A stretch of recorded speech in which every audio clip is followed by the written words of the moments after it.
Hello, this is Paris from Backgammon Made Jin. In today's exciting new video, I've created a backgammon quiz featuring positions for my own tournament that I organized a couple months ago. I've selected about a dozen interesting positions from the matches I played, and I encourage you all to follow along and let me know in the comments how well you scored. Alright, for position number 1, we have a cube action for white from the bar. You can see that I'm trailing 8 away, 7 away in the match score, and down 19 pips in the race. So pause the video, decide your action, and I will reveal the answer shortly.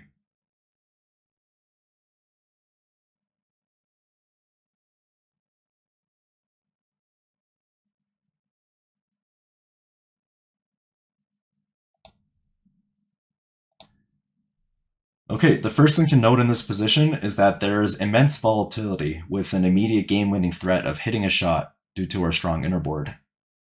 To count the shots, we have 11 direct shots on the inner blot, plus an additional 4-5 and 3-5 on the outer blot, giving it a total of 15 out of 36 fatal shots to win the game and even a potential gammon. Now, this type of position is often categorized as an action cube, where the take is obvious and the equity is rather low, but the volatility is sky high. Generally, at a neutral match score, such as this one, you're only allowed to send such cubes when the following conditions are met. The first is you're an overall favorite in the position, and secondly, you won't immediately get recubed out of your equity if things go poorly in the following sequence. There are, of course, exceptions to these rules, so treat these more as guidelines. Now, how do we know that we're favorites here? Well, I already mentioned that we have 15 out of 36 hits to win the game, which is a little less than 50%. But the issue for red is that even in the worst case scenario where we dance, there are some numbers that don't cover the inner blot, such as 5-2. And even if he does cover, we can easily enter next time and try to catch that last straggler coming around the board. We'll still have a playable contact game in most sequences where we miss, which is largely due to the crunch in red's position.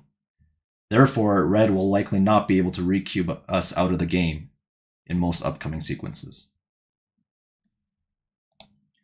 In the next position, we're on the third roll of the opening, and we have a 4-1 to play. Note that we're leading 5 away, 7 away in the match. Once again, you may pause the video and try to find the best play.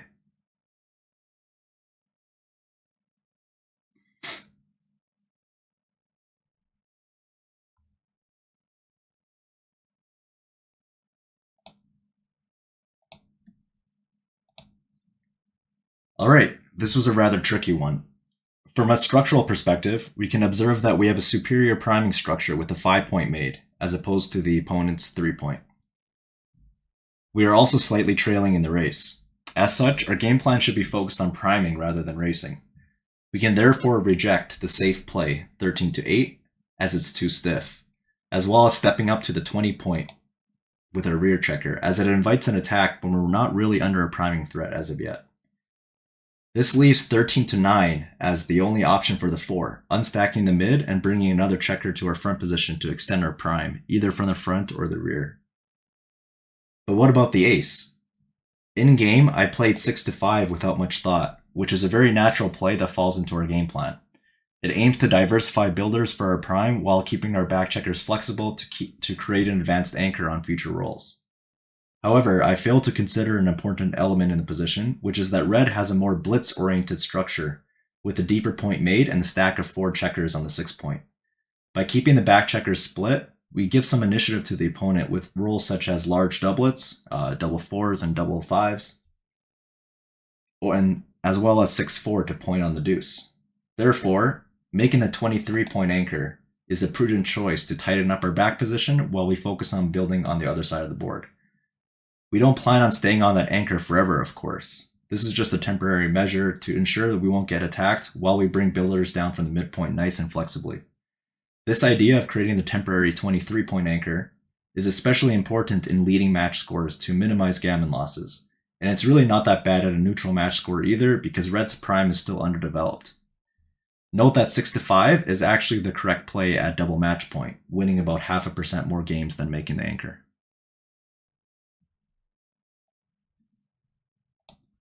Position number 3 is an endgame problem where we're trailing 4 away, 2 away, and the opponent is holding a 2 cube. White has a 2-1 to play.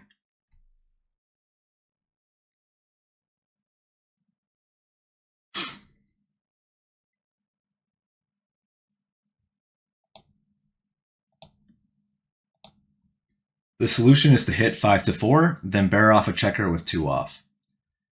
There are a limited number of options with this roll, with only about 3 logical choices, I'd say. So let's examine each one. First of all, there's the super safe play, 2 off, 1 off, where we're pretty much guaranteed to win the race, even if red gets lucky with a few large sets. This play, however, is a double blunder, and the reason is very simple. With the match score considerations being 4 away with the cube turned, we want to aggressively chase the gammon to win the match right here. And so we must hit 5 to 4 with the ace to either keep red on the bar or take away a crossover to save the gammon. This leaves 2 options.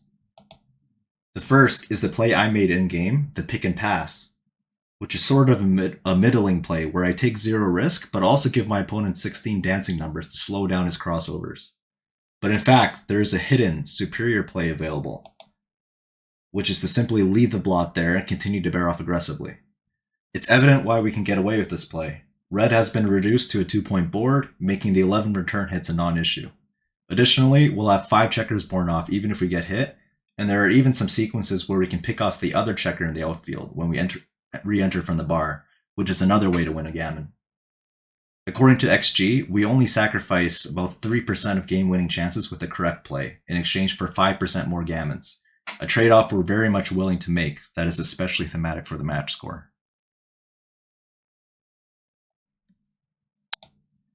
The following 2 positions are from another match, and they are 2 back-to-back blunders I committed in the same game. I find these fascinating as they both revolve around conflicting game plans which were executed incorrectly. To start, we're leading 5 away, 8 away, and the cube is in the center with a close race. How would he play the 6-2?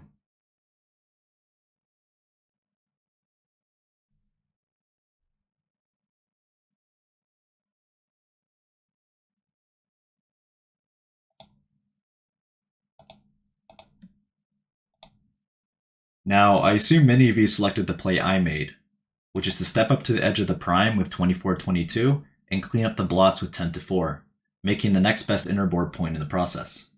At first glance, this appears completely reasonable, so why is this a blunder? Well, I failed to recognize the urgency in this position. My opponent has many rolls to make his solid 5' on his side of the board, and even attack us on the 22 point in the process. This makes the passive priming play too dangerous in such a demanding tactical position where we're clearly failing in the priming game plan anyway. The right idea, therefore, is to keep red off balance by tempo hitting 4 to 2, hoping to hit the blot on the 20 point next, or even the blot on the 12 point and scramble our way home. This game plan of blitzing to escape definitely carries some risk, but at the end of the day, it's better than giving him the full roll to complete his prime or to attack or split checkers inside his home board. Now be sure to keep this position in mind for the next problem, which occurred just 1 roll later. So, as you can see, my opponent did roll the ace as we feared, and now we're in a lot of trouble. Luckily for us, the cube hasn't been turned yet, and we were able to roll the crucial ace in response to make that important anchor at the edge of the prime. We have a 5 to play along with it, and there are 2 clear options. We can either continue with the counter priming plan and slot the 8 point, or we can hit 7 to 2 and prevent red's escape now that we have increased our inner board strength. Pause the video and decide on your game plan.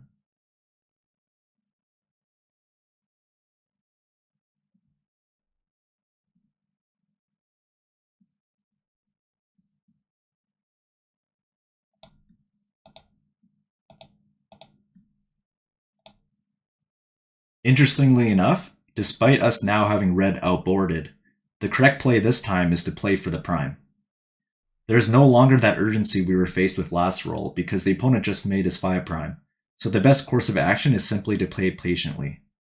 It's a little counterintuitive when considering the prior position where it was correct to hit, but sometimes in backgammon you must be willing to adapt to changes in the position and switch gears in terms of game plans.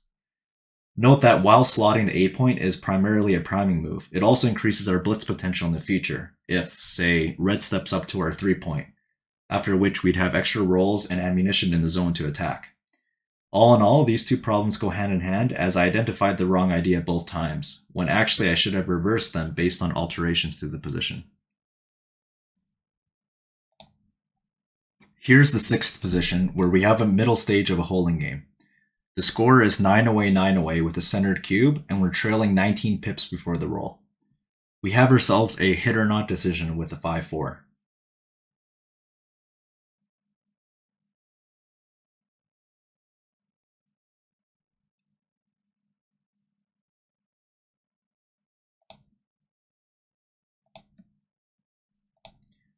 The right move in this instance is the non-hitting play of slotting the 4-point.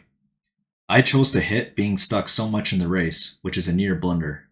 According to XG, both plays win roughly the same number of games, so why is this such a large mistake?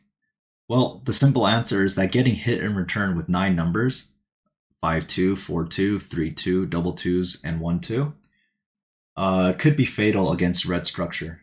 For example, if he hits back and we dance, he would have a highly efficient double where we'd have to probably concede the point. By keeping our primary asset in the position, our 18-point anchor, we ensure we can stay in the game until the end. Moreover, clearing the bar point anchor disconnects our rear checker and makes it difficult to bring the game home. It would be much easier to make the hitting play if our back checker were already home, as then we would achieve full freedom should we get missed. We're therefore much better off remaining in a mutual holding game down in the race than making the volatile play, which would introduce gammons for the opponent.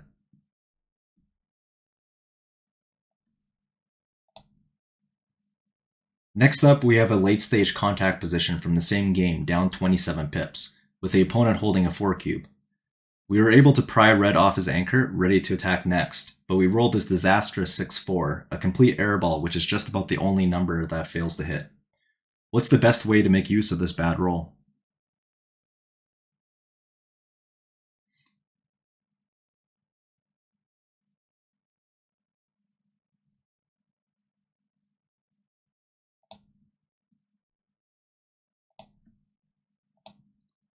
The correct play is 8-2, 7-3, exposing 2 blots. Now this is a purely tactical position where we must count the various escaping numbers. Firstly, we must play the 4 as 7-3 since there's no other constructive use of the 4. We cover our interior blot, then look for where to play the 6. 7-1 is the first consideration, which maintains our 3-point blockade, but reduces attackers in case he cannot escape with rolls such as 5-3, 5-1, and 3-1. Then there's 10-4 and 8-2, which are pretty close, but which one is most accurate? The trick to this problem is to turn his escaping numbers into bad numbers. All 6s leave no matter which play we make, so we don't need to consider those. All 4s except for 4-1 run as well. All the small numbers such as 3-1, 3-2, 2-1, etc. either don't get by or hit us, which is also very good for us. The key number, therefore, is the 5s, not including 6-5 and 4-5, of course. So let's go through each of them while determining which of the 3 plays leave us in the worst position. To start, 5-1 is either always blocked or it hits, so that one is bad for red no matter what. However, by playing 7-1, we would be pressured into rolling a 5 or a 3 next time, or else red can easily win. Of course, after 10-4, we would love to get hit to get a chance to hit 3 different checkers. So we can safely conclude that 7-1 leaves us in the worst position after 5-1. Now let's look at 5-2. 7-1 is the only play after which red safely escapes without contact. So that's a clear downside of playing 7-1. As for 5-3, as for 5-3, we get a double shot if we had played 7-1. But again, we're forced to hit immediately afterwards. After both 8-2 and 10-4, red is forced to hit, which is obviously great for us. But in the 10-4 variation, after 5-3, he can actually lift the blot in his home board, which isn't possible after the 8-2 play. This one variation makes 10-4 slightly inferior. Finally, with double 5s, it's clear that we'd be much better off having kept the 10-point, as he can hit and cover and only leave 1 blot. Now, after having gone through all these rolls, 8-2 is the only play with the least downsides on these 7 numbers. The difference is small, but it is noticeable.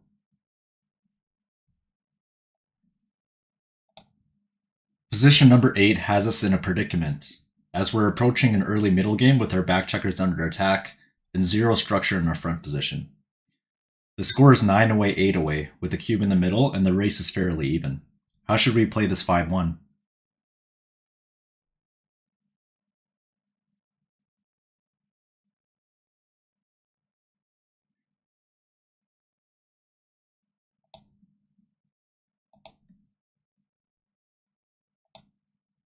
The best play is to jump out 21 to 16, then slot 6 to 5 with the ace. First, we must come out with a 5 as to avoid getting attacked on the opponent's 4 point, and avoid worsening our front position with something like 13 to 8. As for the ace, this play takes advantage of the duplicated 4s which hit us in the outfield as well as our inner board. The slotting play is highly desirable as we have big stacks on the 8 and 6 points, which are difficult to develop. If he instead chose the safer 24 to 23, another reasonable option, you get half a point. In game, I failed to notice this tactic with the duplication and continued all the way to the 15 point, which is a blunder.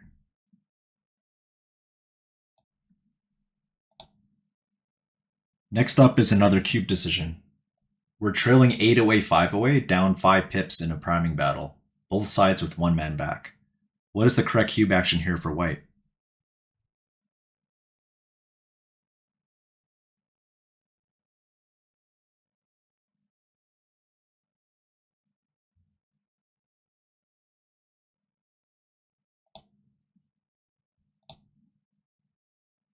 Now this is actually a small no double. If he thought it was a clear no double, let's analyze the position. The first indicator is the lopsided match score. Being 8 away, 5 away should allow us to cube more aggressively in volatile positions where we win more gammons than the opponent, even if we're only a small favorite. We know that we're favorites in the position for a couple of reasons. We have a timing advantage, being slightly down in the race, and our overall structure is superior, with fewer gaps than the opponent and more efficient checker utilization. We also have a slightly better chance to escape after our best rolls, 4-5 and 4-6, where the opponent would only have a single shot from the midpoint. On the other hand, our blot on the 11 point serves as an additional outfield control in case he runs out with 2-5 and 2-6.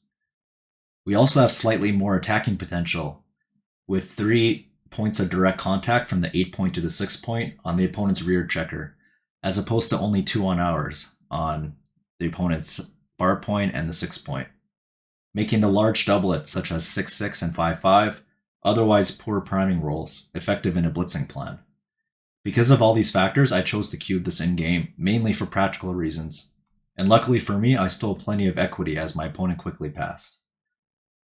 Now if you selected double take, you get half a point for what is effectively a borderline decision. Position number 10 brings us to the final cube action of this quiz. It's an endgame position where we're shooting at 3 blots, with white holding a 2 cube, trailing 7 away, 5 away in the match.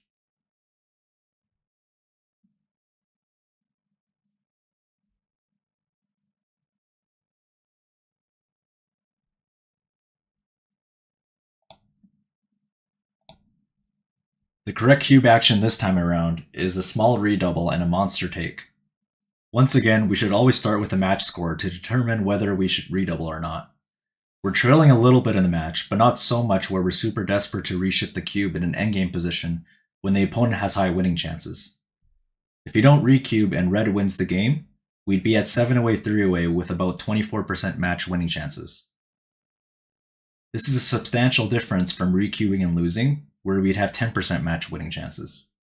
It's a risky endeavor for sure, but the position has sufficient volatility and gammon winning chances to warrant the gamble at the score. Now to assess winning chances. Of course, if we were underdogs, it would be silly to consider the recube. Risking 14% match winning chances would be a little much if we're not even a favorite.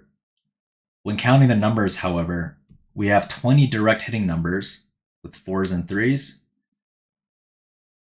plus an additional 6-2 indirect shot, giving us 22 out of 36 total hitting numbers, or around 61%.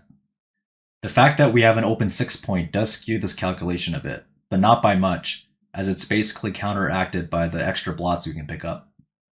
We can safely assume that our game-winning chances are somewhere between 55 and 60%. As a result, we should close our eyes and recube to try to bring the score to 3 away, 5 away, or even win the match outright on a lucky gammon. Note that this recube would be a blunder at an even score, or even a small error at 7 away, 6 away. The fact that we have some small gammon winning chances to win the match outright with only 1 point of overage is what ultimately skews this to a redouble at the score.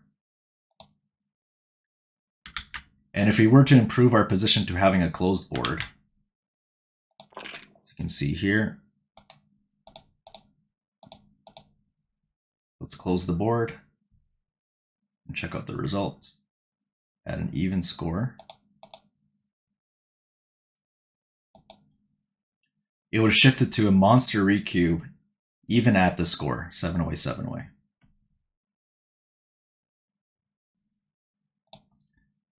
For position number 11, we're back to an opening position with a 3-1 to play. The score is 5-away, 3-away, and we're trailing by 25 pips. Pause the video again and try to find the best play.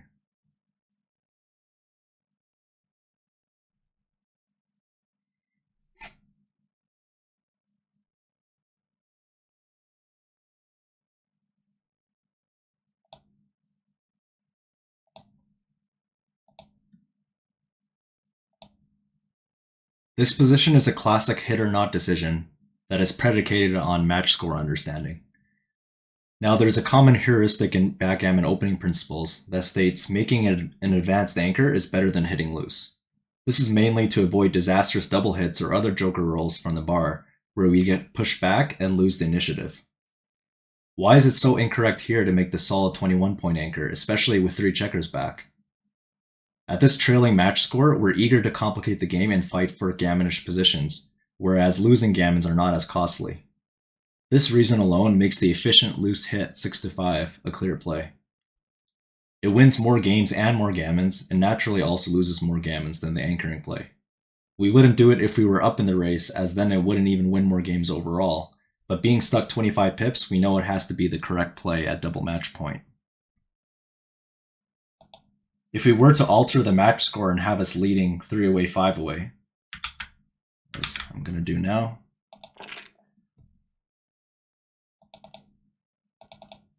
now we're leading.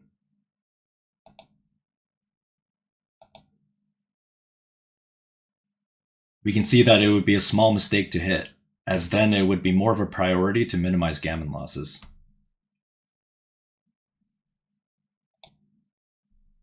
The 12th and final quiz position is a rather chaotic one.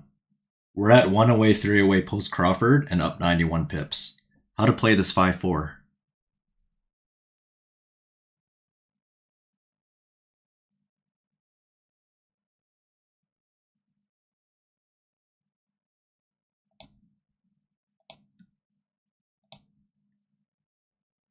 This was a bit of a trick problem. The correct play, as you can see, is the simple play. Hit, bring the same checker inside, and reduce shots. For more experienced players, we tend to avoid sending too many checkers back against the opponent's double anchor game, as it generally improves their timing to hold them for longer while we bear in our checkers. However, that is a misapplication to the position at hand for 2 main reasons. First, Red's timing is great anyway. In-game, I was not able to count the pips properly due to time constraints, and did not realize that he already had sufficient timing with plenty of pips in the outfield, as well as spares on his 2 anchors. Secondly, this is not a traditional backgame.